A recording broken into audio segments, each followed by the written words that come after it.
आज मैं पुनः फिर ये वीडियो में वैसे स्टूडेंट्स के लिए शूट करने जा रहा हूँ जो स्टूडेंट्स क्लास 12th में अपनी पढ़ाई बीए सीबी बोर्ड से कर रहे हैं। और आपको पता होना चाहिए कि आपके आने वाले इंग्लिश के एग्ज़ाम में कुछ क्वेश्चंस सिंटैक्स या सब्जेक्ट वर्ब एग्रीमेंट जिसे आप कहते हैं उससे आते ही हैं। तो आज मैं उसी से रिलेटेड कुछ क्वेश्चंस एमसीक्यू बेस्ड ऑन की चर्चा इस वीडियो में करूँगा। अब आपको ये पता होना चाहिए कि जब भी आप अगर सिंटैक्स या सब्जेक्ट वर्ब एग्रीमेंट या किसी बुक में इसी चैप्टर को सब्जेक्ट वर्ब कंकर्ड के नाम से भी दिया जाता है तो इसमें आपको पहले पकड़ सब्जेक्ट की हो, उसके बाद फिर पकड़ आपके पास वर्ब की हो। जब तक अगर आपको सब्जेक्ट की पहचान नहीं हो पाएगी अच्छा से तब तक आप इसमें वर्ब का भी यूज अच्छा रूपों से नहीं कर सकते, क्योंकि जब अगर सिंगुलर सब्जेक्ट अगर होगा तो उसके लिए सिंगुलर वर्ब लगाने पड़ेंगे, प्लूरल सब्जेक्ट अगर होगा तो प्लूरल वर्ब लगाने पड़ेंगे। जैसे कि मैं अगर बात करूं क्वेश्चन नंबर 15 की, what dash I to do now, इसके लिए हम क्या लगाएंगे तो आपको पता होना चाहिए कि यहाँ सेंटेंस किस रूपों में है। तो सेंटेंस इसको आप माने इंट्रोगेटिव सेंटेंस में। किसके रूप में माने आप? इंट्रोगेटिव सेंटेंस के रूप में। तो जब अगर इंट्रोगेटिव सेंटेंस के रूप में जब इसको मानेंगे तो व्हाट के साथ हम क्या लगाते हैं? यहाँ आई दिया हुआ है तो आई के साथ मुझे क्या लगाना पड़ेगा? एम लगाना पड़ेगा। क्या लगाना पड़ेगा? एम लगाना पड़ेगा। तो इसका मतलब क्या होगा कि what am I to do now, कि मैं अब क्या करने वाला हूँ। तो इसके लिए आप क्या लगाएंगे? यहाँ एम लगाएं। क्या लगाएंगे? एम। अब यहाँ क्वेश्चन नंबर 16 कहता है there dash the number of books in his hand. आपको पता होना चाहिए कि जब भी अगर अ नंबर ऑफ अगर रहे तो प्लूरल, द नंबर ऑफ रहे तो सिंगुलर वर्ब का आप यूज़ करें। तो यहाँ क्या देखते हैं कि यहाँ अ नंबर ऑफ बुक्स की बातें आ रही है। अ नंबर ऑफ बुक्स में आप किसका यूज़ करेंगे? आर की। अगर इसी में रहता द नंबर ऑफ बुक तो उस कंडीशन में हमें इज लगाना पड़ता, लेकिन यहाँ ऐसा है नहीं। तो इसके लिए हम क्या लगाएंगे? तो there are a number of books his hand. मतलब क्या कि उसके हाथों में, है ना, इन हिज हैंड, उसके हाथों में अ नंबर ऑफ बुक्स है। तो इसके लिए आप यहाँ क्या लगाएंगे? आर, नहीं कि इज, नहीं कि एम, नहीं कि वॉज। क्वेश्चन नंबर 17 कहता है this book has dash me 2 rupees. अब यहाँ जो देख रहे हैं कि यहाँ कॉस्ट का मतलब है लागत होना या खर्च होना। क्लियर? तो यहाँ cost, will cost, may cost. तो जब भी आप अगर कॉस्ट का V1, V2, V3 जब अगर देखेंगे तो इसका V3 कॉस्ट ही लगेगा, क्योंकि ये कॉस्ट यहाँ वर्ब के रूप में यूज़ किया गया है और ये सेंटेंस आपको प्रेजेंट परफेक्ट टेंस में चल रहा है। तो this book has cost me 2 rupees, मतलब कि यह बुक जो मैं लिया हूँ तो उससे मुझे कितने रुपए खर्च के रूप में देने पड़े हैं? तो 2 रुपये। तो इस कंडीशन में अब आप यहाँ क्या लगाएंगे? यहाँ कॉस्ट लगाएंगे। तो 17 का सही आंसर के तौर पे क्या हो गया? कॉस्ट। क्लियर? अब मैं ज़रा बात करूँ क्वेश्चन नंबर 18 की, why dash he go to school so late.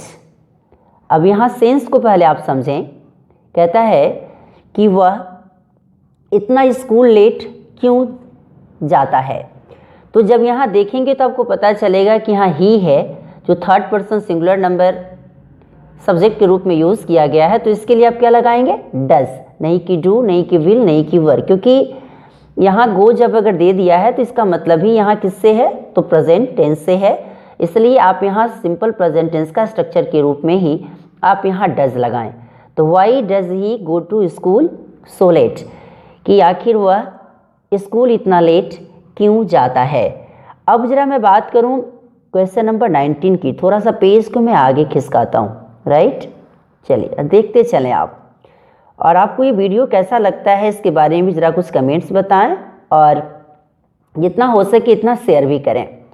Question number 19 कहता है कि my friend and I dash our homework every day. कहने का मतलब ये है कि मेरा दोस्त और मैं अपना होमवर्क प्रत्येक दिन करता हूँ। तो जब इस कंडीशन में अगर आप लगाएंगे तो आपको पता क्या चलेगा, 19 किसी आंसर के तौर पे क्या लगाएंगे, डू, डस, डिड या हैज डन। ये एवरीडे से पता चल रहा है कि सेंटेंस मेरा प्रेजेंट टेंस में, खास करके सिंपल प्रेजेंट टेंस में चलेगा। तो इसलिए इसके लिए हम क्या लगाएंगे, डू, क्योंकि my friend and I do our homework every day, कि मेरा दोस्त और मैं प्रत्येक दिन अपना होमवर्क करता हूँ। Air and water dash necessary for survival. तो आप देखते हैं ना कि एयर एंड वाटर दोनों दो प्रकार के वर्ड्स हैं। अगर देखा जाए एयर एंड वाटर, एक हवा है और एक पानी है, दोनों का मिलावट आप एक साथ नहीं कर सकते। तो जब मैं बात करूं कि दोनों जब अलग अलग हो और जब ये एंड से कनेक्टेड हो तो इसे हम क्या मानते हैं, तो इसे हम प्लूरल मानते हैं। तो जब अगर प्लूरल मानेंगे तो इसके लिए हम क्या लगाएंगे, आर, इज, वॉज या वर, क्या लगाएंगे, आर लगाएंगे। तो air and water are necessary for survival. कहने का मतलब क्या है कि पानी और हवा, नहीं क्या है, पानी और हवा या हवा या पानी, क्योंकि अगर यहाँ देखा जाए तो यहाँ तो एयर पहले, तो यहाँ हवा ही माने आप। हवा और पानी जीने के लिए क्या है, नेसेसरी है। तो इसलिए हम क्या लगाएंगे, इसके लिए आर लगाएंगे। क्लियर। अब जरा बात करूँ क्वेश्चन नंबर 21 की। Man and women dash complementary to each other. कहने का मतलब ये है कि मैन एंड वीमेन दोनों एक दूसरे के क्या है, पूरक हैं। तो जब मैं अगर बात करूं तो मैन एंड वीमेन दोनों अलग अलग जेंडर्स हैं। अगर देखा जाए तो दोनों की अगर मैं बात करूं तो इस कंडीशन में ये दो कैटेगरी को शो करता है।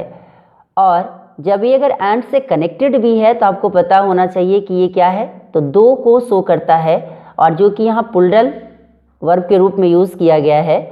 तो इस रूप में हम इसको क्या मानेंगे, तो यहाँ पर वॉज, वर या आर या हैव, क्या मानेंगे आप। तो यहाँ 21 का सही आंसर के तौर पे अगर देखा जाए तो इसका आंसर क्या हो जाएगा, आर, क्योंकि मैन एंड वीमेन दोनों जो होते हैं वो एक दूसरे के पूरक होते हैं या पूरक हैं। तो इस रूप में यहाँ आर ही आप माने। क्वेश्चन नंबर 22 कहता है कि यू डैश लाफिंग। तो यू के साथ आप क्या लगाते हैं, हैड, हैव, इज या आर। कहने का सेंस ये है कि आप हंस रहे हैं। तो इस कंडीशन में आप क्या मानेंगे यू के साथ, तो आप आर लगाएंगे। यू आर लाफिंग, आप हंस रहे हैं। क्वेश्चन नंबर 23 कहता है क्या कि कैट्स एंड डॉग्स, थोड़ा सा पेज को मैं आगे खिसकाता हूँ। Cats and dogs dash not get along. कहने का मतलब ये है कि कुत्ते, जो यहाँ डॉग्स हैं कुत्ते और यहाँ कैट्स हैं मतलब बिल्लियाँ। कहने का मतलब ये है कि बिल्लियाँ और कुत्ते दोनों एक साथ नहीं रहते।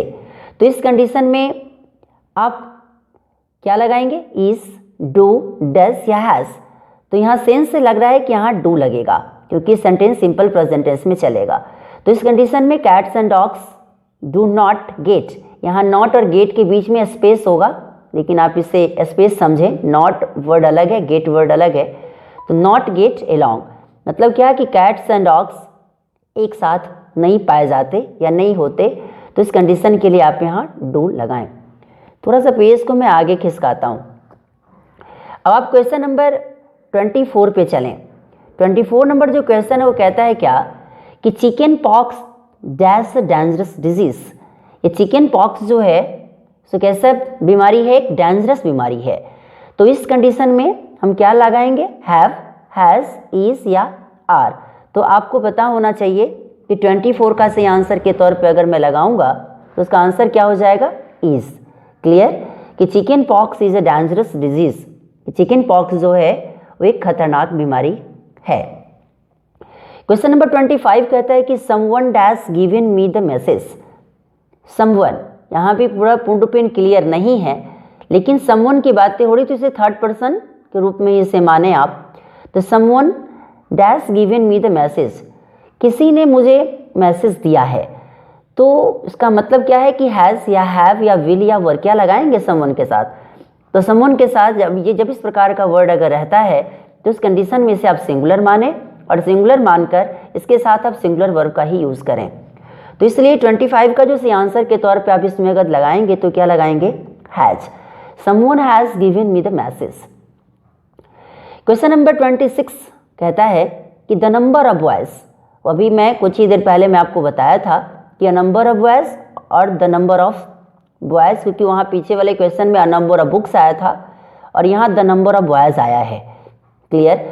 तो द नंबर ऑफ बॉयज में फिर हम क्या लगाएंगे, हैज़, इज या आर या हैव।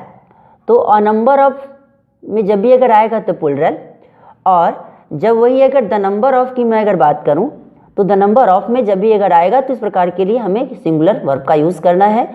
तो the number of boys is 30, कहता है क्या कि लड़कों की कुल संख्या कितनी है, 30 है। तो इस रूपों से आप क्या लगाएंगे, इज। क्वेश्चन नंबर 27 कहता है क्या, milk and vegetables dash good for health. अब यहाँ मिल्क भी अलग है, वेजिटेबल्स भी अलग है, ये दूध और सब्जी दो अलग अलग हैं और ये एंड से कनेक्टेड हैं। तो इसके साथ हम क्या लगाएंगे, प्लुरल वर्ब। क्लियर। तो milk and vegetables dash good for health, दूध और सब्जियां क्या होता है, हेल्थ के लिए अच्छा होता है, अच्छे होते हैं। तो इस कंडीशन में इज, हैज, आर या हैव, अब क्या लगाएंगे। तो इसके लिए आप सही आंसर के तौर पे अगर देखा जाए तो इसका आंसर होगा are, milk and vegetables are good for health. Question number 28 कहता है, थोड़ा सा पेज को मैं आगे खिसकाता हूँ। चलिए, क्वेश्चन नंबर 28 आपको कहता है कि these books dash to me. अब यहाँ दीज बुक्स है, मोर देन वन की बातें हो रही है। तो ये सारे बुक्स जो भी हैं, ये सारे बुक की जो पोजीशन है, जो इसकी अधिकार है, वो किसकी, तो ये मेरी है। मतलब क्या है कि सारे बुक्स किसकी हैं, तो ये सारी बुक्स मेरे द्वारा बिलोंग करते हैं। इसका मतलब क्या है कि यहाँ प्लुरल है तो प्लुरल के लिए प्लुरल वर्ब्स भी लगाएं, क्योंकि मैं बार बार कहता हूँ कि जब भी आप अगर सिंटैक्स या सब्जेक्ट वर्ब एग्रीमेंट या सब्जेक्ट वर्ब कंकर्ड स्टडी जब भी करें तो आपके पास पकड़ पहले होनी चाहिए सब्जेक्ट की। जब तक आपके पास अगर सब्जेक्ट की पकड़ नहीं होगी तब तक आप इसे अच्छे रूपों से इसमें वर्ब का अप्लाई नहीं कर सकते। तो यहाँ दीज बुक्स जो देख रहे हैं ये किसको शो कर रहा है, तो ये प्लुरल सब्जेक्ट के रूप में इसको शो कर रहा है। तो इसके लिए आपको प्लुरल वर्ब भी लगाना होगा। तो इसके लिए बिलोंग वर्ड का यूज़ करेंगे आप, नहीं कि बिलोंग्स का, नहीं कि बिलोंगिंग्स का, नहीं कि हैड बिलोंग का। तो इसके लिए से आंसर क्या हो जाएगा, belong. These books belong to me. Clear. Question number 29 का अगर मैं बात करूं तो क्वेश्चन नंबर 29 आपको कहता है कि the teacher dash scolded the children. अब यहाँ स्कोल्डेड वर्ड देख रहे हैं, इसका मतलब कि कोई ना कोई सेंटेंस अगर इसमें लिखा गया होगा तो इस सेंटेंस किसी न किसी परफेक्ट टेंस के फॉर्म में लिखा गया होगा। ठीक है, किस टेंस के फॉर्म में, तो परफेक्ट टेंस के फॉर्म में। अब यहाँ कहते हैं क्या है कि the teacher dash scolded the children, teacher ने बच्चे लोग को डांट चुके हैं। तो इसके लिए हम क्या लगाएंगे, हैज़। क्या लगाएंगे, हैज़, क्योंकि द टीचर यहाँ सिंगुलर नंबर के रूप में यूज़ किया गया है। तो इसके लिए हम हैज़ लगाएंगे और सेंटेंस आपका प्रेजेंट परफेक्ट टेंस में लिखा गया, तो इस कंडीशन में आपको हैज़ लगाना होगा। तो the teacher has scolded the children, कि टीचर ने बच्चे लोग को क्या करें, डांटे हैं। टीचर ने क्या करें, बच्चे को डांटे हैं। तो इस कंडीशन के लिए आप यहाँ हैज़ लगाएं। तो अभी आपने इस वीडियो में देखा कि 15 से लेके क्वेश्चन नंबर 29 तक की चर्चा मैंने इसमें किया। जो question syntax, subject verb agreement या सब्जेक्ट वर्ब कंकर्ड के ऊपर बेस्ड ऑन थे, और इसके बाद वाला जो और जो कुछ क्वेश्चंस इसमें बचे पड़े हैं उसका भी मैं वीडियो में मैं शूट करूंगा, जो कि वो अगले वीडियो में आप इसे देखेंगे। और ये वीडियो आपको कैसा लगा उसके बारे में लाइक, सब्सक्राइब एंड कमेंट करना न भूलें, और इसे शेयर भी करें ताकि ज़्यादा से ज़्यादा बच्चा इसे देखकर कुछ सीख सके, समझ सके। Thanks a lot.